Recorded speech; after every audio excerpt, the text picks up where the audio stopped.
Hello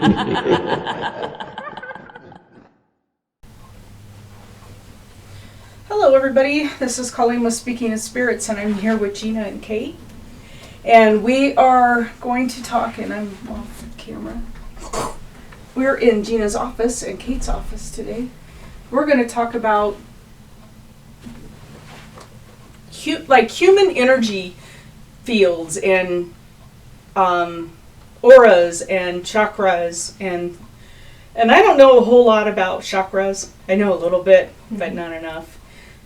Can you guys explain those?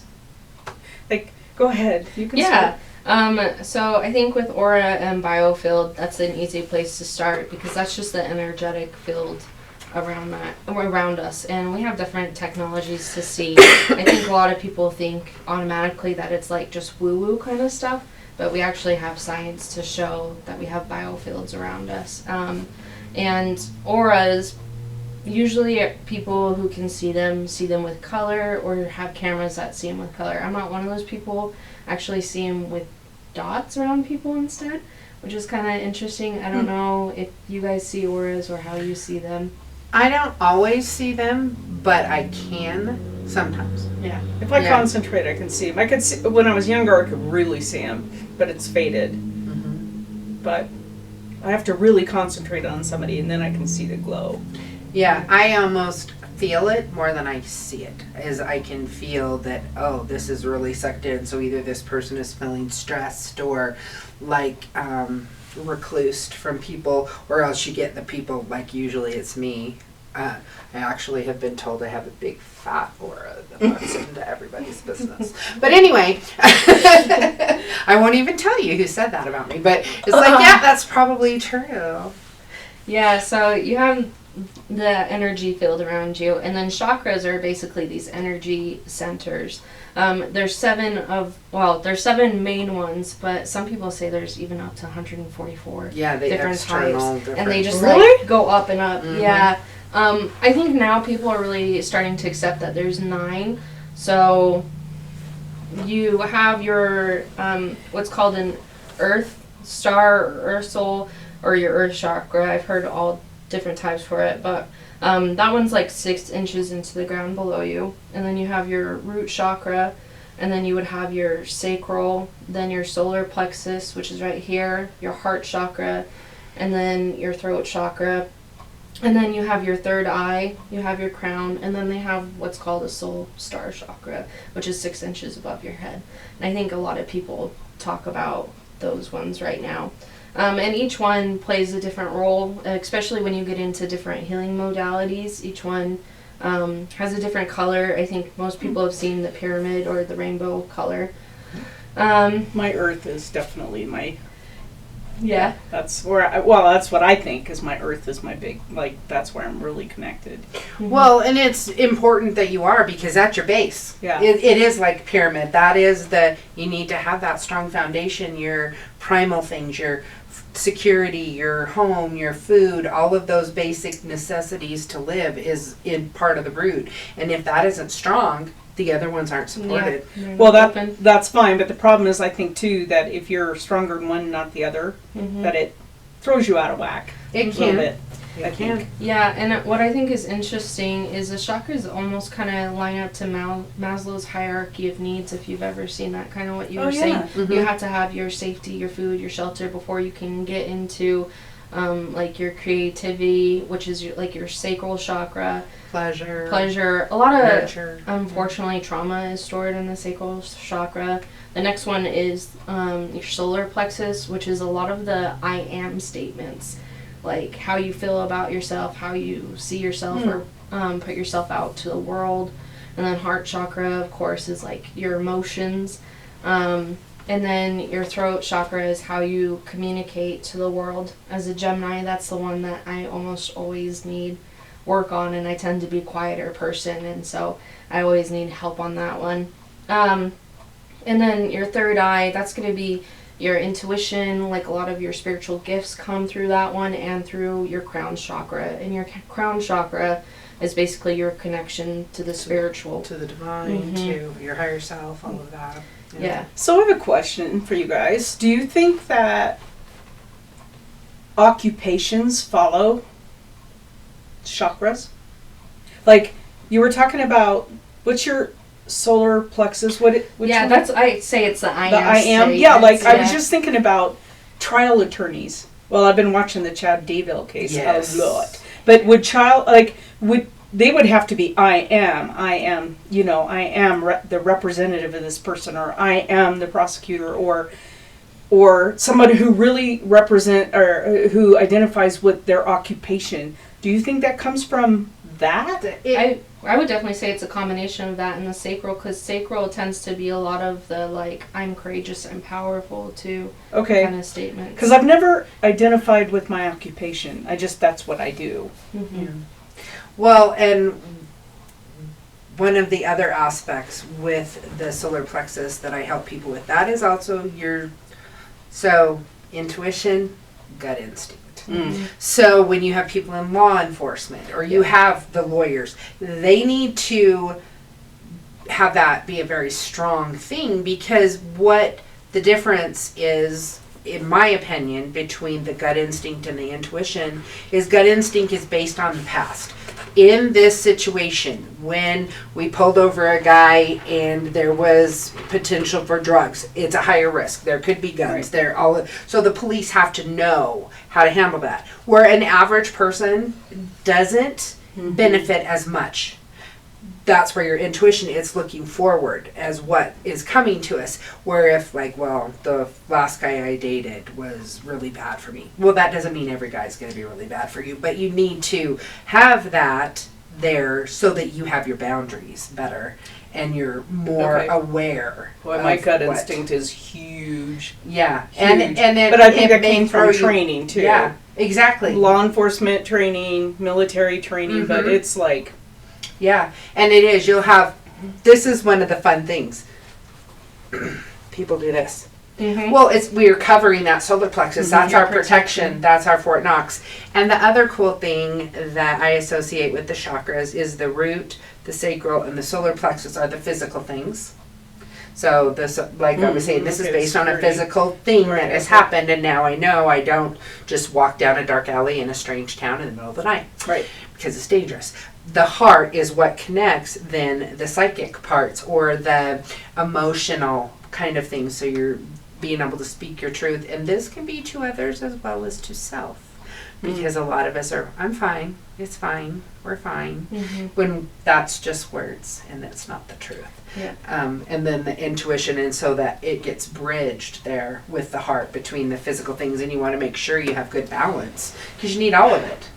Well, and when one's out of whack, all of them are going to be out of whack. It's common for your root chakra to cover up your sacral and solar plexus to kind of like protect that whole area, to protect yourself. Yeah. So. Well, it's like driving down a train track, and if there's ties missing because one of them isn't working, the energy or the train doesn't get through like it's supposed to, and you become ill. You become out of balance. You get more insomnia, more anxiety, different things like that, because the flow of energy is not, it's barred in some way or buried, barricaded off.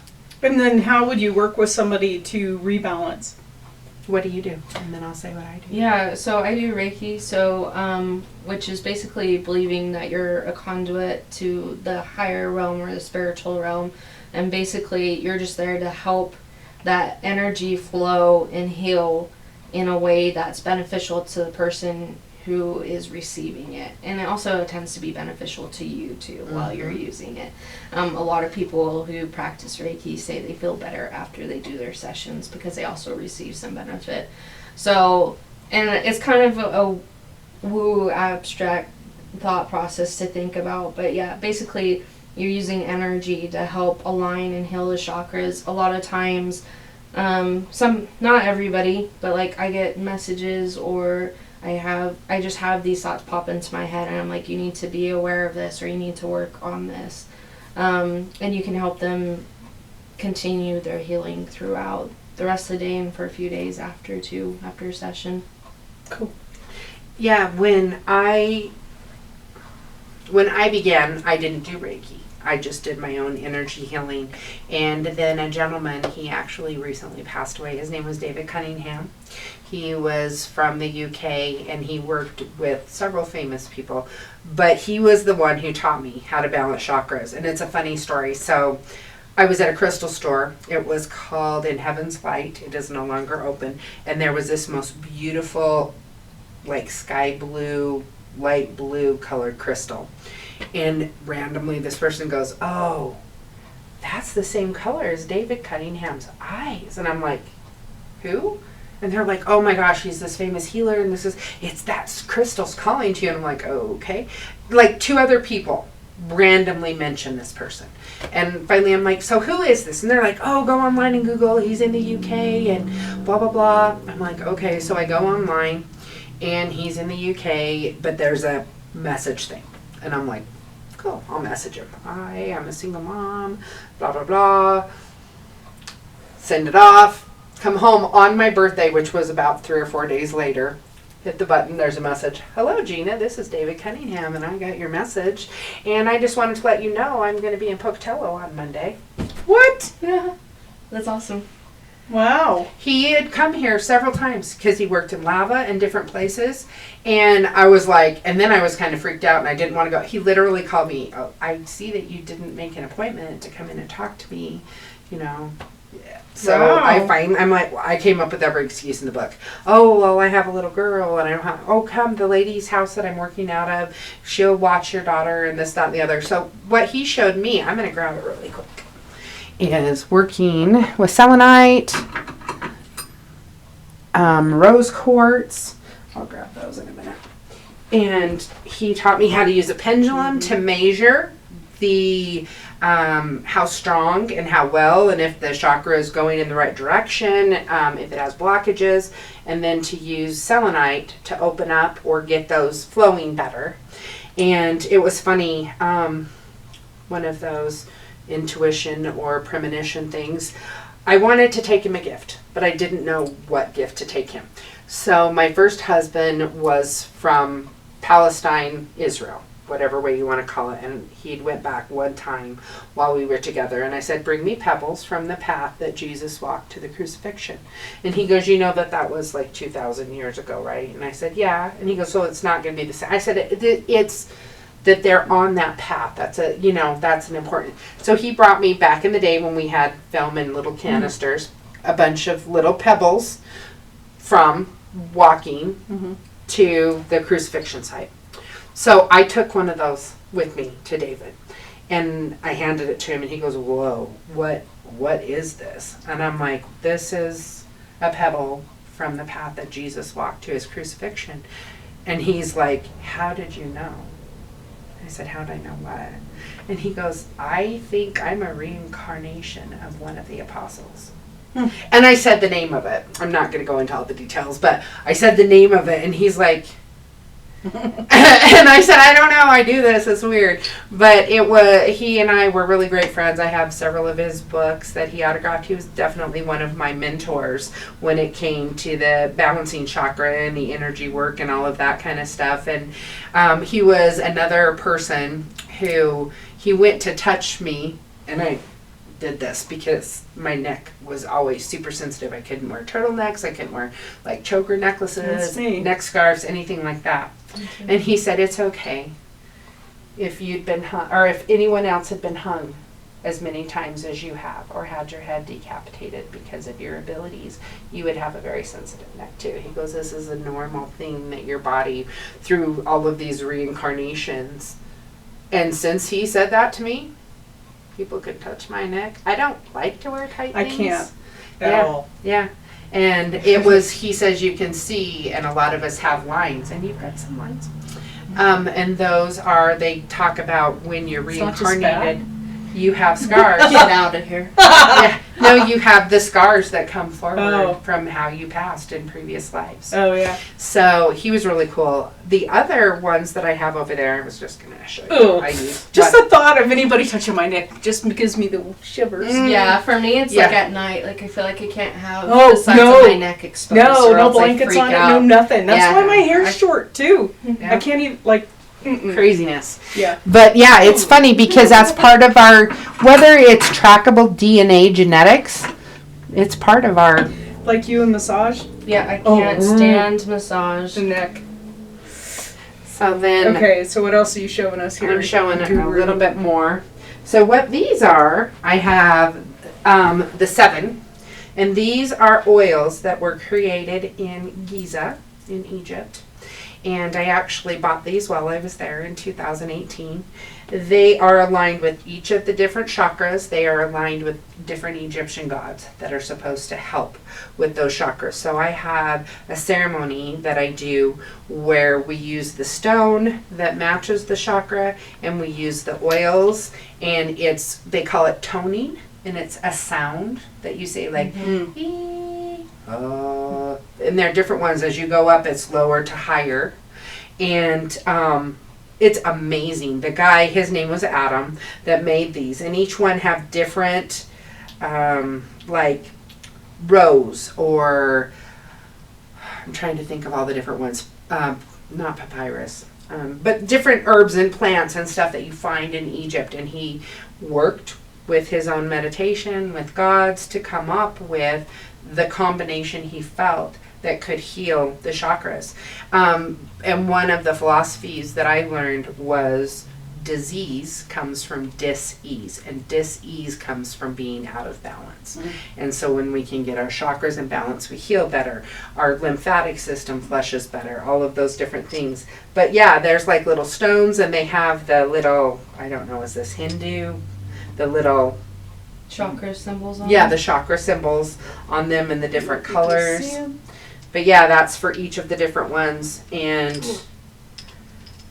so there's lots of different things, and different people get called, or like they'll come into my office and it will be, okay, I feel like we should do this. And then we take in, I wanted to show this one too. Work with sound, work with... Yeah, I was going to say, I've been going to sound baths on Sundays, and like that has felt so good. It's amazing because most of them, because they're sound bowls, a lot of them, right? That high vibration is how we vibrate, but some of us still have that lower vibration energy still in us, and it disintegrates it away. It reduces it away. But yeah, sound bowls the sound bowls are huge when I'm doing the different types of healing sessions. But this one is my my do son. Your sound, so All right. you can hear it. I love mine.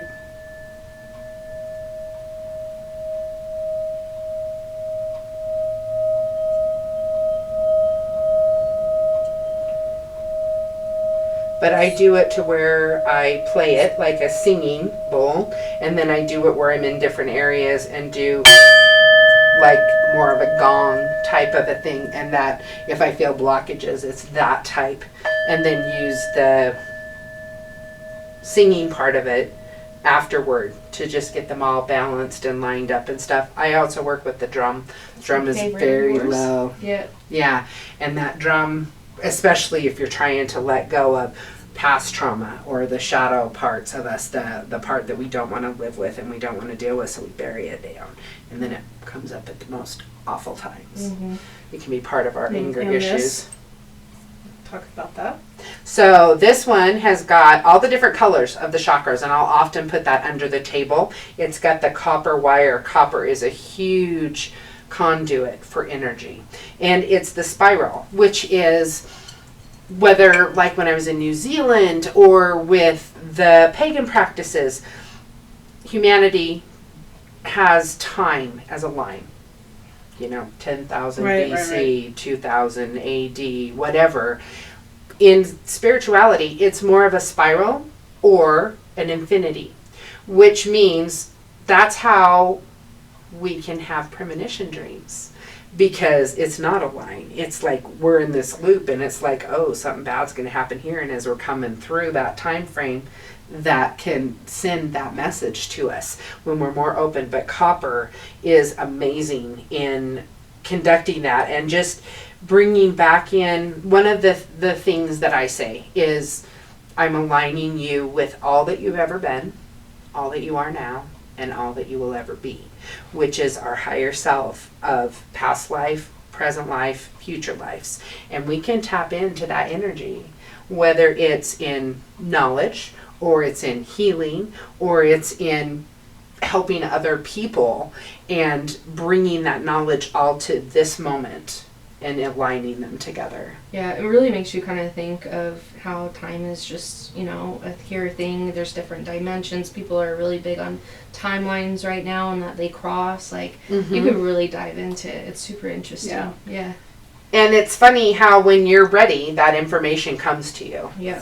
Because it's like, and it's not always, you're not always mentally prepared for it. Yeah, Sometimes it's a blindsider. Yeah. So. Yeah, so do you think we have, there's always the last class we had a skeptic, serious skeptic, right? What do you think, if a skeptic came into something like this, are they too blocked, or do you think they would eventually come through and find? That particular skeptic, I feel, had, well, first he had some other things, situations with his mental, emotional, that health kind of stuff. But I believe that he probably had an experience and either was told it wasn't real or it was all in his imagination, and so he was very scientific, mathematically, things that 1 + 1 is 2. There's no question. Kind of a thing. And he wanted solid physical validation. Yeah. And we're talking about the paranormal class that we teach, all of us. Right. Yeah, but so you can't present things like this in a box with a bow. Yeah. Well, and the other thing is, like they say, seeing is believing. That's where he was. He needed to see it, he needed to feel it and touch it for it to be real. But sometimes believing is seeing. And if you don't have the belief that it's possible and you aren't open to any form of validation, then you don't get validation. Yeah, it's just like believing you're going to have a bad day. You're going to pick out every single bad thing that happened and not look at all the good stuff. But if you believe you're going to have a good day, you're going to see all the good that happened and totally forget about the bad stuff. It's totally the same. It's fun, though, when you get skeptics coming in and after your session, they've changed their mind. Like, they almost stop at you, like, what did you just do to me? Like, that was crazy. I've had a few that, like, either friends bought sessions for them or they were just at a point in their life they're like, I'm willing to try anything, and kind of having a more open mind. And yeah, it's really fun when that happens, when you can maybe open up that there's more out there than what we realize or what we can physically see. Yeah, it was funny because you would send him with me a lot of the time when we were doing little investigations. He was talking to spirits, he was doing the equipment, so he may have claimed he was fully skeptical, but most skeptics are like, yeah, so the lights are going off, that doesn't mean anything.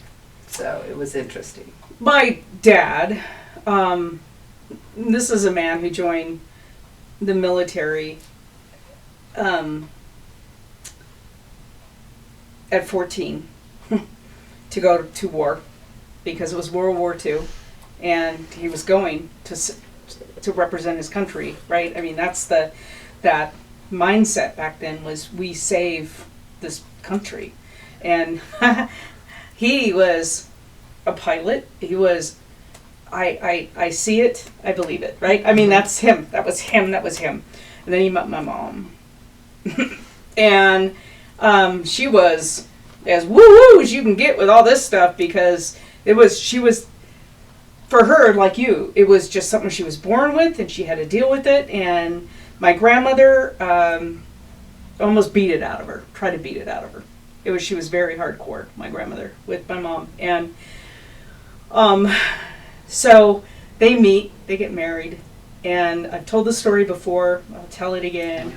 Sitting at the table, drink coffee in the morning, and he's got the newspaper out like this, headlines towards my mom, and she snatches the newspaper out of his hands going, "Oh my God." And he's like, "What?" She goes, "Kennedy was shot?" So what are you talking about? And she's like, "Look, And she shows him the article, but it's not the article that was there.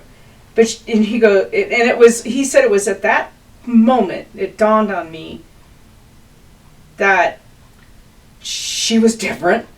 Like she really saw things. She really, yes. And so he goes, describe to me what you see. And she goes, what? I don't understand. It's right here. And he goes, just describe it. Because she couldn't understand how he couldn't see it, and he couldn't see it. And he couldn't understand why she was seeing something he couldn't. So she said, it's the Cadillac. It was the picture of the Cadillac with Jackie Onassis trying to climb out of the back of the convertible, and Kennedy slumped over because he'd just been assassinated. And so he's writing all this down on a tablet, and then he said, who wrote it? What's the byline?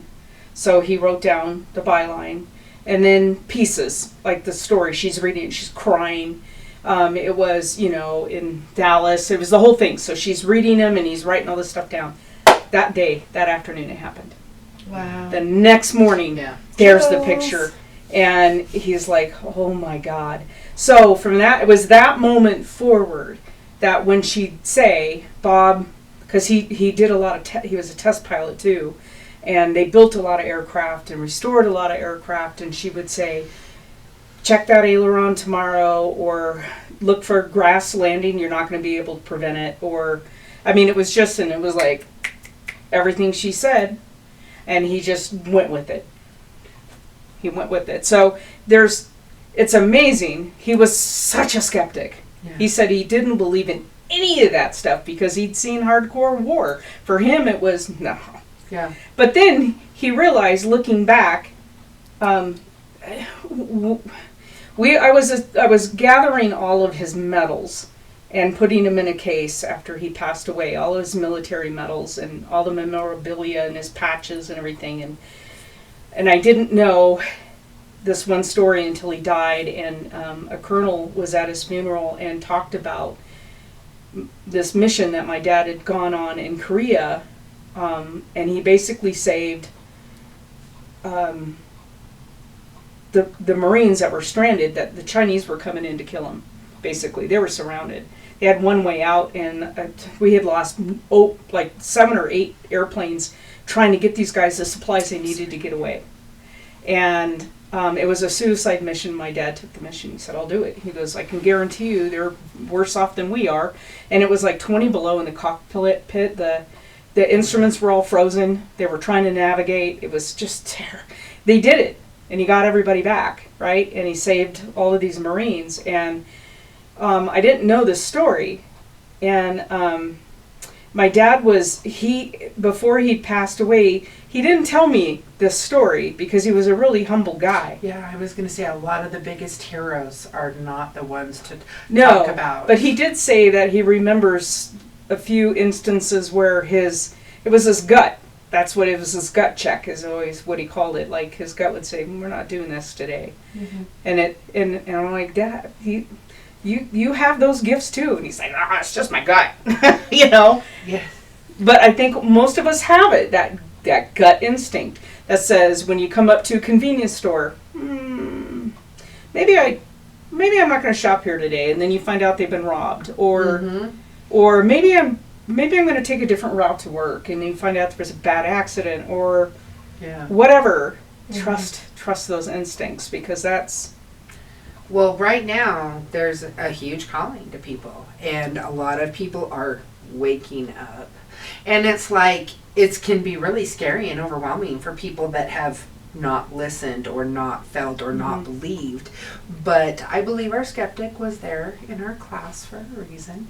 And whether he believes now or not, he doesn't see it the same. No, that's what I was going to say. Maybe at least he's thinking about things a little differently. And don't... I kind of believe, if you're listening to this podcast or been listening to, that you're awake enough to think that maybe there's something else going on out there. But if these callings that come to you, don't ignore them. They're there for a reason. Yeah. And Yeah. Yeah, and some skepticism is healthy. You don't want to Yeah. just full on believe everything or whatnot, but be in a place where you can have that, but also be open that there's alternatives or different different possibilities. explanations. I think that's what's really important. When you can balance those two, I think that's just like the perfect spot to be in. Yeah. So do you want to hear my strange but true? For Fraser Hall? Oh, she has a Fraser Hall story, and I told her not to tell me. That's right. Yes. Oh. So we investigated Fraser Hall as part of our class at Tell everybody ISU. what. Yeah, Fraser Hall is. Fraser Hall is a very old building on the Idaho State University campus. It's where they have their big stage and they do performances, plays, concerts, all kinds of things. Now they have built a giant performing arts center up on the hill, but they still use Fraser Hall. It sits right on the quad, which is the heart of Idaho State. And so we went and we investigated. And that night, that was, our skeptic was with me. So afterward, I'm standing by the seats, and the stage is about chest high. And there's like a little bench, a black wooden bench that goes all the way around the front of the stage, and there's drapes that hang down for when they need to go under or come up or do whatever. So I'm standing there and I have my knee up on the bench and I'm talking and I feel this on my leg. It didn't hurt, but something grabbed my knee. And I'm like, okay. And the curtains kind of fell down and I'm like, usually they don't touch me, but they had talked about that there's something that's either in that lower level or underneath the stage. And we had been down there. It was interesting. I was trying to help a spirit cross that other people sensed. That spirit was not communicating with me. But I knew that I needed to just try to help this person cross. So we'd been under the stage, and some spirits don't necessarily want their guests to leave, or they don't want people up in their business, so that was after we had done that. And I literally had a bruise. It did not grab me any harder than what I just did to you. And it was the inside of my knee. So usually if you're going to bump your knee on something, you're going to bump the outside of it, not the inside of it. And so I was like, okay, that's interesting. So the end of April, I went to watch my friend who dances with Dancing with the Stars. They were doing a fundraiser for, I think it's called Medicine Without Borders or Doctors Without Borders. No, Doctors Without Borders. So there was a medical professional and a dancer paired up, and it was like Dancing with the Stars. So they did this dance competition at Fraser Hall, and afterward I took my giant lug of a purse and I sat it on that bench. Believe me, it weighs like 35, 40 pounds. It does. It does. Actually, is it here really quick? It's so big. Because it's so funny how this happened. I don't know. Yep, I did. So I'm going to bring it over here. If she ever hit you with this thing, oh, you would die. it's bad. Yes. You would die. It's massive. And so here it is. Everybody says, what do you have in there? Rocks? Of course I do. And crystal. Thanks for asking. I'm zipping it because I'm going to try to... You can't even zip the damn thing. thing. It's craziness. Well, I just don't want everything to fall out. So I have my purse sitting on the bench like this. Okay? And it is next to me. Yeah. And I'm standing. No knee. I did not put my knee up there again because I'd gotten grabbed last time. And I'm talking to my friend who's standing on the stage, and I hear thump. And I look down and my purse is gone. Gone? Gone. I know I didn't bump it. No one else was standing next to me. I'm like, great. Gonna have to go into that stage again. I go down under the stage. So here's my purse. We're gonna let it fall. You guys can't see it, but if... I mean, it's a suitcase. Yeah, I mean, it's like, it's massive. And it was unzipped. Mine's heavy. This is really heavy. So it went off. I go down under there. It is upside down. So it was like this on the bench. Mm-hmm. It's upside down, open, like this, on the ground. Right next to the wall. I'm like... Do you think it could have been just top hit or out of balance so it fell? I don't think so. I mean, it's just... I mean, that's not a flat surface, right. But... Yeah. Well, if I set it on the floor, like a bench... Yeah, no, it's designed to sit down. Yeah, it has a big flat bottom. Yeah. But it was weird that it was sitting like this on the bench but underneath it was like this, upside down. Nothing had fallen out of it. I literally was able to put my hand under and pick it up, and not a single thing fell out of it. It was really weird. And I'm just like, I'm leaving, guy, okay. I'm not afraid of things, but I do respect things. Respect. That's Yeah. the perfect word. Yeah. I was like, I just was here watching him dance, but I thought it was crazy because there's there's 1,000 things in my purse. Yeah. What wouldn't fall out? And the bench is like as high as this armrest. And it fell, and it turned, and it landed upside down, and nothing came out. So I was just like, of course. And it was about 10 feet down from where the entrance was, which is where I had been standing before, nearby. And I was just like, I have to go under there because it wasn't fear, but I was just like, I don't want to bug you. But I tried to reach down, and I couldn't reach. That's how far down it is from the inside because it's lower. Yeah. So you can kind of stand underneath the stage. So yeah, I was just like, okay, cool back. Story. Yeah. There's your hull. Yeah. Well, I hope that you enjoyed this episode. I learned stuff because the chakras and balancing and stuff is not something I practice doing, and so yeah, I should. But yeah, who has time? No, literally. I mean, really, who has time? I'm so when busy. you're doing so many podcasts and like teaching classes and all the stuff you do, yeah. It's like, I was telling her, this week I have 6 podcasts. It's just bananas. We've just been bananas busy. And then we have the paranormal class starting again, May 24th. Sign up at ISU if you want to go. College of Technology. It's just been bananas. And now spring's here, so yard work and trim down goat hooves and just it was constant. It's like, oh my gosh. So I'm going to punch you below the belt. Are you ready? Uh-oh. How many days have you been down because you don't feel well, your back hurts or your neck hurts or whatever other health issues have come up? Have you had time that you've missed being able to do all the things you want to do or go to work or take care of animals? Yeah. So you take an hour to balance those chakras. I know. Look at her. Yeah, saying. And I'm preaching to the choir. It's hard. It is. It's like carve out one more hour. Yeah. It's but tough. sometimes, like I have, and you have this too. You have a person that finally comes in and tries Reiki or tries the energy or tries the chakra balancing, and they're like, "That worked. That really helped." Mm-hmm. And then suddenly they start coming. I have one that comes once a month. She used to have issues with opioids for pain because she has severe back and neck trauma. And she's had surgeries and all. She's like, I don't need to take opioids anymore at all. That's awesome. It goes for a month. And sometimes, like, this person's in a big move right now and she's like, part of my back is still hurting. And it's like, well, get the stuff you needed to do this weekend done and then come back in and let's work on your back a little bit more. Because it's like, it takes an hour out of your life or 2 hours depending on, how we do the session, but then you actually feel better and things flow better. Mm-hmm. You know what's nuts is that our medical insurance won't pay for any of this stuff. I know. Here's the crazy, you ready for this? Back east, what is the big one in Bethesda, Maryland?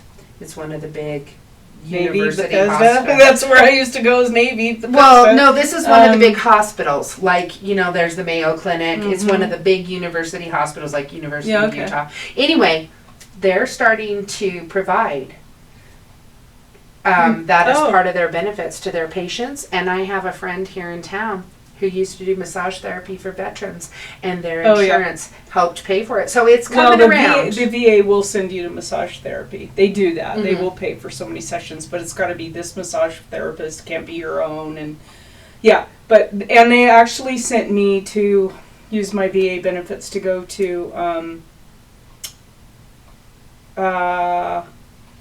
sound therapy. Kind of. Yeah, it was a type of sound therapy. It was to help with PTSD. So you listen to it and you're listening to music through a headphones and it skips every time you go to left or to right.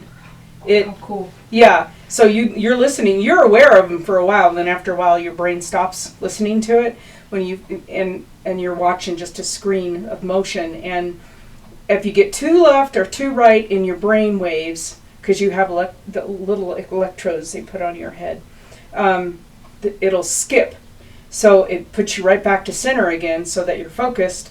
And then if it starts veering too left or too right, it skips. And I found after like the third session of coming out of that, I felt great. Like, it was great, and then he quit doing it. I probably went to 20 sessions, and then he retired.